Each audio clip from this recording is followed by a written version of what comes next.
সবাইকে স্বাগত। শুভ নববর্ষ 1432।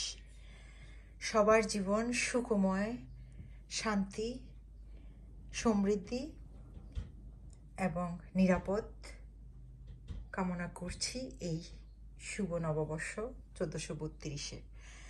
তো বিদেশে আমাদের স্বল্প পরিসরে ঘরোয়া আয়োজন, জাস্ট আমার ফ্যামিলির সাথে, আমার বরের সাথে। এই যে চিরাচরিত পান্তা ভাত, ইলিশ ভাজা আর ঝাল ভর্তা না, যেহেতু একেবারে আমরা ঝাল খেতে পারি না, আলু ভর্তা আর রসুন ভর্তা। এই আমাদের স্বল্প পরিসরের আয়োজন।